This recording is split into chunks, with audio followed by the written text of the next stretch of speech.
यहाँ कुछ समझौते हुए और जब दिल्ली में आंदोलन चला 2021 में, उस टाइम पे भी जब सरकार नहीं मान रही थी तो हमने पूरे देश भर में मीटिंगें की और आज भी ये डिसाइड हुआ कि हमको जनता के बीच में जाना पड़ेगा और हम जनता के बीच में जा रहे हैं। बड़ी पब्लिक मीटिंग हमको सब जगह करनी पड़ेगी। कुछ अपने बैनर पर होगी संगठनों के, कुछ संयुक्त मोर्चे के बैनर पर होगी। और ये मीटिंग 9 मार्च से लगा के और 13 अप्रैल तक कंटिन्यू चलेगी, क्योंकि फिर कटाई का उसका भी समय आ जाएगा। ये चलेगी 9 मार्च से दिल्ली से शुरू हो जाएगी, फिर पंजाब और फिर उत्तर प्रदेश और फिर अलग अलग स्टेट। क्योंकि मुद्दा ये इतना बड़ा है कि इससे किसान भी प्रभावित होगा, छोटा दुकानदार भी जाएगा, इसमें भूमिहीन किसान जिसको मजदूर हम कहते हैं वो भी इसमें खत्म होगा। क्योंकि बहुत माल सब्सिडाइज अमेरिका से आ रहा है, उसका सबको विरोध करना पड़ेगा, नहीं तो ये खेती किसानी बर्बाद होगी। हिमाचल और जम्मू के लोग थे यहाँ पे अभी कश्मीर के, वो एक वैली है कश्मीर सेब की, वो हमारे देश की वैली है। अगर बाहर से सेब यहाँ पर आएगा 60, 70 और 80 रुपए किलो यहाँ पे बिकागा उनका, वो तो मर जाएगा ऊपर लेवल का किसान। तो हमारा भारत से सेब जाता है बांग्लादेश में तो 100% ड्यूटी उसके ऊपर, लेकिन यहाँ पे 0 से आएगा। तो अमेरिका एक झटके में पूरे सिस्टम को खत्म करेगा, तो उसका विरोध हमको करना पड़ेगा। जैसे हमने WTO का विरोध करा, ऐसे ही फ्री ट्रेड एग्रीमेंट जो थोपा जा रहा है इसका विरोध करना पड़ेगा। किसान संगठनों का विरोध होगा, देश की जनता का विरोध होगा, तो ये डील भी खत्म होगी ये हमारा। इसमें कौन कौन से संगठन है आपके? एसकेएम के बहुत संगठन है, कई सौ संगठन है। कुछ लोग इसमें से अलग चले गए, उनके भी मुद्दे सबके एक ही है। देश में जो काम कर रहे हैं किसान संगठन, जो सरकारी संगठन नहीं है, वो इस डील के खिलाफ है, और जो इस डील के पक्ष में बोल रहे हैं वो सरकारी संगठन है। वो छांटना आपका काम है, बिल्कुल छांटो जरूर। जो सरकार की भाषा बोल रहे हैं, ऐसे भी है कि हंस गए और सरकारी भाषा बोल रहे हैं, लेकिन मुद्दा सबका एक है। ये बड़ा इशू है आज, अमेरिकन जो डिक्लेरेशन है ये बड़ा इशू है। इसके साथ ही MSP गारंटी कानून और ये जो सवाल हमारे हैं, बिल अमेंडमेंट बिल, वो भी हमारे चले हुई है, लेकिन सभी देश की जनता को खड़ा हो जाना चाहिए। सवाल फिर से वही है, जाएगी मुद्दे रैली। अभी तो स्टेट वाइज रैलियां हो रही, मीटिंग उसको पंचायत कहेंगे, तो पंचायत हो रही है। कहाँ से किसान आए हुए हैं? 9 मार्च यहाँ पे किसान प्रतिनिधि आ रहे थे। यहाँ पे जम्मू से भी थे, हिमाचल से है, यहाँ पे उत्तर प्रदेश से है, उत्तराखंड से है, पंजाब है, 7 स्टेट के, केरला से, महाराष्ट्र, 7 स्टेट से यहाँ मुख्यमंत्री के निवास के बाहर जो धरना चल रहा है, ये तो धरने चलेंगे भाई सब जगह। जिसकी जो डिमांड है उसके लिए मुख्यमंत्री को हमने बार बार ये कहा कि किसी भी मुख्यमंत्री को या मंत्री जो बना दे उसको फुल फ्लैश पावर दे दो, तो समाधान बहुत कर देगा। लेकिन यहाँ पे पावर किसी के पास में नहीं है, क्योंकि पावर पूछ के काम करा जाता है। आम किसान है वो भी ये कह रहा है कि मुद्दे एक हैं सभी संगठनों हाँ, के, मुद्दे लेकिन सब अलग अलग अपना भाई मुद्दे तो अलग अलग, आपके पिताजी अलग अलग होंगे, आप भी जैक भाई होंगे, आप भी अलग अलग होंगे। आने वाले समय में अलग अलग और संगठन बनेंगे। बहुत सरकार संगठनों को तोड़ने का काम कर रही है। जैसे सरकार जातियों में बांट रही, जैसे धर्मों में बांट रही, अब सबसे बड़ा रोड़ा ये किसान संयुक्त मोर्चा है, तो इसको भी तोड़ने में लग रही। हजारों संगठन नए बन गए और बनेंगे, हमारे नाम से भी बढ़ेगा, पर्सनल हमारे नाम से बढ़ाया दूसरा है कोई संगठन। अब क्या कर लोगे उसका? राकेश टिकैत के नाम से भी एक संगठन बढ़ेगा, टिकैत साहब के नाम से बहुत बड़े संयुक्त मोर्चे बढ़ा दिए। एक ना बढ़ाया, भारतीय किसान यूनियन संयुक्त मोर्चा रजिस्ट्रेशन करवा लिया। ये कर लो, क्या करोगे उसका? तो ये तो बढ़ेंगे भाई। साहब ट्रैक्टर तैयार है, सब तैयार है, चिंता कुछ ना करो। या जनता तैयार है, वैचारिक क्रांति शुरू होगी, दुनिया की सबसे बड़ी क्रांति क्या है। ये दूसरा महाभारत का ऐलान आपने कर दिया है किसान में? होगा जी, बिल्कुल। गांव गांव में जिस चीज की चर्चा हो लगे वही वैचारिक क्रांति है। यहाँ जो धरना चल रहा है वहाँ जाएंगे आप? अभी हमारी नॉलेज में नहीं है, लेकिन तय है कि धरना चला हुआ है। जो संयुक्त मोर्चे के लोग कहेंगे तो उस हिसाब से काम। टिकैत साहब ट्रंप बार बार इस ट्रेड डील के बारे में कह रहा है और कह रहा है कि अगर इसके साथ कोई छेड़खानी हुई तो टैरिफ बढ़ा दिया जाएगा। तो क्या भाई दबाव धमकी- है? देखो, हमको अपने पड़ोसी से संबंध ठीक रखने पड़ेंगे। जिसकी राड पड़ोसी से हो जा, दूसरे वाला उसका घर का चौधरी बने। हमारा मित्र देश था रूस। रूस से संबंध अगर ठीक होंगे तो दूसरा कोई हमको आग नहीं दिखानेगा। एक आध बार आग दिखानी पड़ती है भाई दूसरे। ये कौन सा कि बांग्लादेश से कॉटन जाएगी तो 0 पे जाएगी और हमारे वाले पे लगेगा टैक्स। हम भी यहाँ पे लगाते थे टैक्स। शुगर पे हमने भी टैक्स लगाया, बहुत सी चीजों पर लगा। शुगर पे 100% ड्यूटी है हमारे देश में। हमारे देश का सेब बांग्लादेश जाता है तो उन्होंने 100% ड्यूटी लगा रखी है। किसी भी प्रोडक्ट को कंट्रोल करने के लिए ड्यूटी सिस्टम है। लेकिन यहाँ पे तो जब 160 करोड़ लोग हैं लीगल और इलीगल तरीके से, 160 करोड़ का बाजार हम किसी को दे रहे हैं तो उसकी तो बल्ले बल्ले होगी। हम खाली व्यापार थोड़ा दे रहे हैं। 160 करोड़ लोगों को उनके सुपुर्द कर रहे हैं। भाई इन्हें कपड़ा भी तो ही नहीं है, इन्हें खाने का भी तो ही दे, जो कुछ तेरी मर्जी उसको बेच। ये जो 2 रुपए किलो में जो राशन मिल रहा ये भी बंद होगा। साप्ताहिक बाजार बंद होंगे। वॉलमार्ट जैसी कंपनी है जिसके पास में हजारों पानी के जहाज है, वो एक देश की अर्थव्यवस्था बिगाड़ देता है। जैसे दूध टर्की एक देश है, वहां पे अपना संगठन है चिट्टी सैन नाम का एक संगठन है, वो हमारे साथ काम करता है। हम करीब 12 साल पहले 10 साल पहले वहां पे गए तो वहां पे एक भी पशु नहीं है टर्की देश में, क्योंकि यूरोप से इस्तांबुल के वहां से दूध आता है यूरोप से। पूरा पशु ही खत्म हो गया। हमारे यहाँ भी पशुधन खत्म होगा।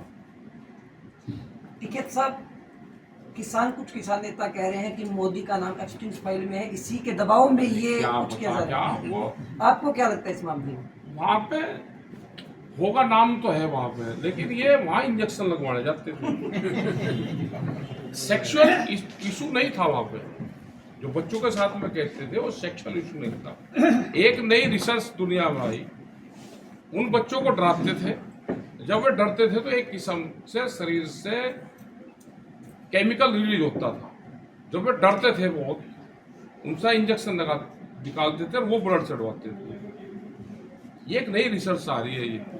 ये नहीं कि सब सेक्शन उससे जाते थे वहां पे, वो नहीं था। तो ये इशू, आप कितनों ने इंजेक्शन लगवाए? जो सबसे ज्यादा एक्टिव है घोड़े की तरह घूम रहा, उसने इंजेक्शन लगवा रखा। अब इन चीजों को तो कोई बता नहीं रहा। जब आदमी डरता है तो उसकी 6 गुना ताकत बढ़ जाती है।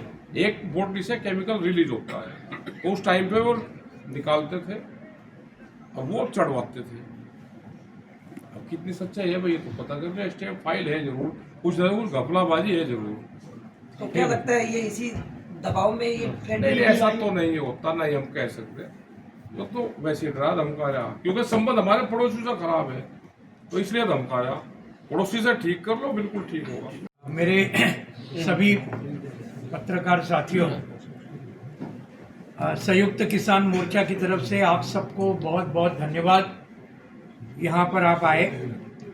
आज कुरुक्षेत्र में संयुक्त किसान मोर्चा की बहुत ही कामयाब मीटिंग हुई और ये बहुत ही महत्वपूर्ण है कि आज हमने कुरुक्षेत्र में हरियाणा में ये मीटिंग लेने का फैसला लिया, क्योंकि जो आप जानते हैं महाभारत की लड़ाई, जिसमें अच्छाई बनाम बुराई, सच बनाम झूठ, वही लड़ाई आज संयुक्त किसान मोर्चा ने शुरू की है मोदी सरकार के खिलाफ। और मोदी सरकार जिसके सामने घुटने टेक रहा है, ये ट्रम्प सरकार अमेरिका का। तो ये एक बहुत जबरदस्त लड़ाई आज हमने कुरुक्षेत्र से शुरू की है। और ये सही में, जैसे आपने किसी ने कहा बिल्कुल सही, ये महाभारत की दूसरी लड़ाई होगी। ये देश के आज़ादी की भी दूसरी लड़ाई होगी, क्योंकि जैसे आप जानते हैं इतने सालों से आज़ादी की लड़ाई चली। शहीद भगत सिंह, राजगुरु, सुखदेव, चंद्रशेखर आज़ाद, अशफाकुल्ला खान, करतार सिंह सराभा, ये सब शहीदों ने अपना पूरा अपना पूरा खून न्यौछावर किया। महात्मा गांधी जी ने 9 अगस्त को 1942 में छोड़ो भारत का कॉल दिया। आज हम यहाँ पर संयुक्त किसान मोर्चा की तरफ से मोदी सरकार को और उनको समर्थन देने वाली कॉरपोरेट कंपनी और वो जिनके सामने ये सब घुटने टेक रहे, इन सबको संयुक्त किसान मोर्चा की तरफ से भारत छोड़ो ये हम चेतावनी आज दे रहे। किसकी तरफ से दे रहे? भारत के पूरे किसानों की तरफ से, सभी खेत मजदूरों की तरफ से, सभी हमारे मजदूर भाई और बहन इनकी तरफ से। और इसका हमने देखा 12 फरवरी को, अभी कुछ दिन पहले, जो जबरदस्त ये हमारा हड़ताल हुआ पूरे देश का। 30 करोड़ लोग रास्ते पर आए, पूरे हड़ताल को कामयाब बनाया। और ये सब करने के बाद आज हम लोग यहाँ कुरुक्षेत्र में इकट्ठा हुए। आज देखिए, आप अगर देखेंगे तो इतनी शर्मनाक घटना भारत के इतिहास में आजादी के बाद कभी नहीं हुई थी। सुप्रीम कोर्ट अमेरिका का, ये ध्यान में रखने जैसी चीज है, ट्रम्प का पूरा टैरिफ पूरा वो रद्द करवाता है। अमेरिका का सुप्रीम कोर्ट पूरा रद्द करवाता है, बोलता है ये टैरिफ, ये जो पूरे दुनिया पर में ये लगा रहा है ट्रम्प, ये सब गलत है, इसको हम रद्द करवाते हैं। अब ये करने के बाद ट्रम्प को क्या अधिकार है हमारे देश के ऊपर 18% टैरिफ लगाने का? क्या अधिकार है बताइए? जो हमारे 2.5% टैरिफ पहले था, अभी उसको 18 और 50 से कम हुआ, इसके लिए 2.5 से 18 हुआ, इसके बारे में कुछ नहीं बोल रहे। सुप्रीम कोर्ट के निर्णय के अनुसार अमेरिका के, जब ट्रम्प से पूछा, ट्रम्प अभी कल परसों बोले, क्या बोले? बोले 18% भारत को देना ही पड़ेगा और हमारा माल भारत में 0% में जाएगा, ये बोल रहा है वो। और जहां पर हमारा, जैसे आपको कहा, आज 30% से 150 तक हमारा टैरिफ था अमेरिका के माल के ऊपर, उसको अभी 0 कर रहे। ये क्या जीत है मोदी जी? ये हमारा सीधा सवाल है। और इसलिए इससे पूरी तरीके से भारत बर्बाद होगा। भारत का सब किसान यहाँ पर रखा, हमारे जम्मू कश्मीर और हिमाचल के साथी आए थे। पहले होगा सेब का ऊपर, पूरा सेब, पूरा हमारा किसान मरेगा। कपास का किसान, 14 राज्यों में कपास होता है, पूरे तरह से उन्होंने ये करार करने के पहले अगस्त महीने में कपास के ऊपर 11% टैरिफ था भारत का, उन्होंने रद्द करवाया करार करने के पहले। सोचिए, अभी सोयाबीन के ऊपर वही होने वाला है, गन्ने के ऊपर वही होने वाला है, इसके ऊपर चीनी के ऊपर, दूध के ऊपर। और दूध होगा 8 करोड़ हमारे किसान है पूरे देश में। 8 करोड़ किसान परिवार अगर बर्बाद होंगे, इनका दूध खत्म होगा। टिकैत जी ने बिल्कुल सही कहा, तुर्की का उदाहरण, वहां जानवर नहीं रहेगा क्योंकि सब बाहर से दूध आ गया। तो ये सब जो है ये हमारे लिए बहुत ही बुरा है। इतना ही नहीं, कारखाने बंद हो जाएंगे, मैं आपको बोलता हूँ, क्योंकि ये इसके अंदर सब अपना खेती माल तो आएगा ही अमेरिका से। यूरोपियन यूनियन के साथ अभी इन्होंने करार किया, न्यूजीलैंड के साथ किया, इसके पहले मोदी सरकार ने इंग्लैंड के साथ करार किया, अभी ऑस्ट्रेलिया के साथ करने वाले। यानी पूरी तरीके से इस देश को बेच डालने की साजिश, ये षड्यंत्र आज चालू है, इसको ध्यान में रखना चाहिए। सिर्फ खेती माल नहीं, मैं आखिरी पॉइंट बोल रहा हूं, पूरे कारखाने भी बंद होंगे क्योंकि इनका औद्योगिक माल भी आएगा। और औद्योगिक माल अगर आया तो इसका मतलब कारखाने बंद, मजदूर पूरी तरीके से बेरोजगार। इतना ही नहीं, जो छोटे उद्योगपति है, एमएसएमई के मालिक, छोटे 20 मजदूर, 30 मजदूर, ये सब भी से तबाह होने वाले हैं। तो बचेगा कौन?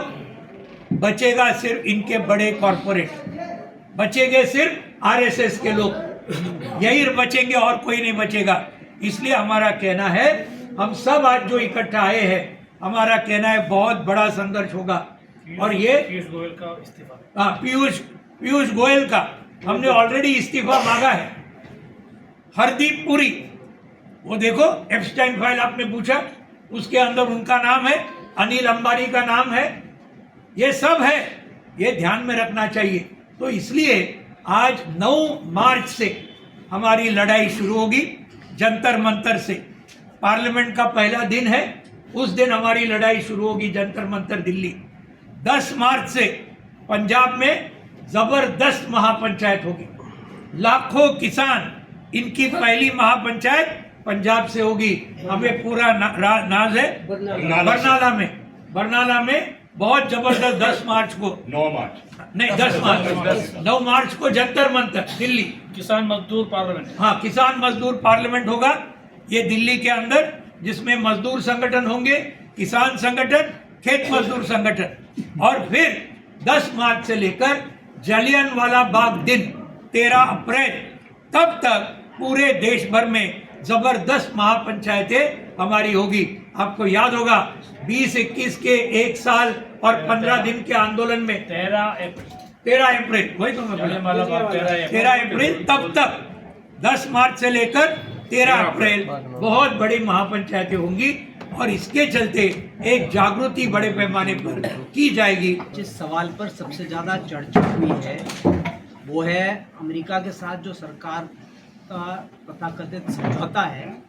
वास्तव में वहाँ से आया हुआ एक निर्देश है, उसमें कहा गया है कि भारत अमेरिका से फसलों के आयात पर सारा आयात शुल्क शून्य कर देगा।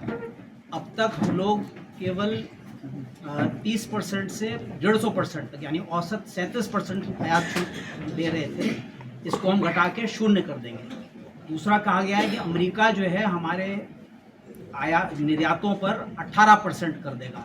बताया जा रहा है कि ये 50 से 18 हो गया है। असल में ये लगभग 2.5% था, तो 7 गुना बढ़ गया है। और 7 गुना बढ़ाए जाने को ये जीत बताया जा रहा है, जो हमारे लिए ये एक नुकसान का सौदा है। हमारे यहाँ जो फसलों के आने का खतरा है, उसमें सबसे बड़ा सवाल तुरंत सेब के किसानों का है। जो 3 बड़े सेब उत्पादक राज्य हैं, जम्मू कश्मीर, उत्तराखंड, हिमाचल, इनके 25 लाख किसान जो हैं ये इससे प्रभावित हो जाएंगे, क्योंकि न्यूनतम आयात रेट होता था, अब वो ख़त्म हो जाएगा। इसके अलावा कपास के किसानों की बर्बादी पिछले साल ही 11% खत्म होने के साथ हम देख चुके हैं। इसके अलावा मक्का आएगी, इथेनॉल आएगा, डेयरी के उत्पाद आएंगे, पोल्ट्री आएगी, और गेहूं के आने का भी खतरा है, जो अमेरिका जो है बहुत बड़े पैमाने पर पैदा करता है और करीब 18.5 रुपये किलो के रेट से विश्व में निर्यात करता है। इसके अलावा जो शर्तें हैं, जो खुलासा तो सरकार ने कुछ बताया ही नहीं है, बगले झाँक रहे हैं, दूसरा जना बताएगा ये बोल रहे हैं। लेकिन 3-4 बहुत घातक सवाल हैं। अमेरिका की मांग है कि सरकारी खरीद फसलों की अगर होगी तो उनके बाजार को नुकसान होगा। तो सरकारी खरीद चली जाएगी तो किसानों की एमएसपी की मांग खत्म हो जाएगी, राशन की आपूर्ति खत्म हो जाएगी। दूसरा उनका कहना है कि जो बैंक से लोन दिए जाते हैं सरकार को, ये भी बर्बादी कर रहे हैं। इसलिए निजी कंपनियां जो हैं किसानों को लोन देंगी, निजी बैंक आ जाएंगे, नॉन बैंकिंग फाइनेंशियल कॉरपोरेशंस आ जाएंगे, और किसानों के कर्ज माफ़ी जो है ये भी एक बहुत बड़ा जो है नुकसान अमेरिकी कंपनियों के खेती के बाजार। क्योंकि उनका कहना है, रॉलिंस ने कहा कि 140 करोड़ लोगों का बाजार हमको मिल रहा है, हमारे किसानों की आमदनी बढ़ेगी। इसके साथ एक और शर्त है कि एक फाइटोसैनिटरी मेजर्स होते हैं। किसी दूसरे देश में फसल या बीज बेचने पर आप उसके लोकल पर्यावरण और वहाँ के बीज और नस्लों को बर्बाद ना कर दे, इसलिए उस देश को उसकी जांच करने का अधिकार होता है। तो उनकी शर्त है कि सेल्फ सर्टिफिकेशन को स्वीकृति दी जाए। तो ये सारे मुद्दे हैं।